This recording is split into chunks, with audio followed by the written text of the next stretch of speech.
Magpapakilos ang Philippine Red Cross o PRC ng 2,200 first aiders sa 92 chapters sa 314 lugar.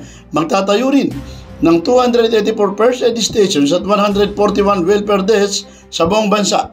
Kasabay ito ng paggunita ng All Saints Day at All Souls Day ng November 1 at November 2 sa ilalim ng 2025 UNDAS Operation. Sasaklawin ng kanilang isasagawang monitoring ang may 246 cemeteries, 23 chapter vicinities, 14 bus terminals, 11 seaports, 8 highways, 4 command posts, 3 gas stations, at 2 barangay halls at church at isang train station.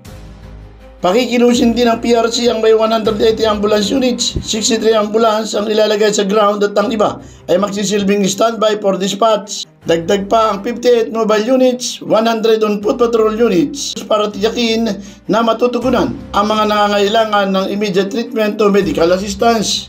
Karamihan sa mga istasyon na inilagay Huwebes October 30 at tatagal hanggang November 2.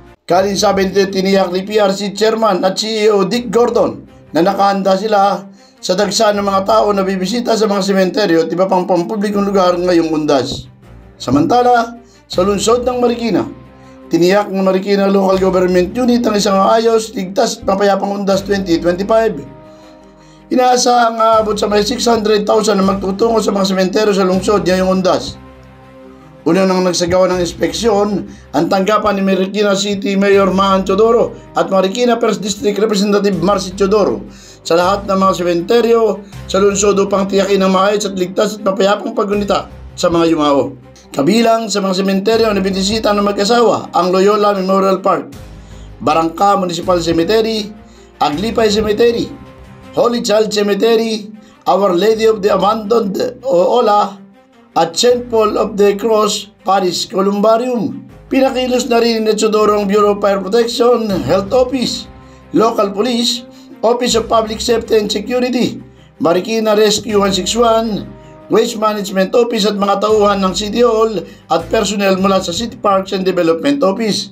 Nanawagan din ang Mayora sa publiko na sumunod sa mga aluntuntunin at panuntunan na inilatag ng lokal na pamahalaan para sa kanilang kaligtasan, seguridad at kalinisan. Felix Tambongko, The Observer News, DWRB 103.9 News FM. Ikaw ang una.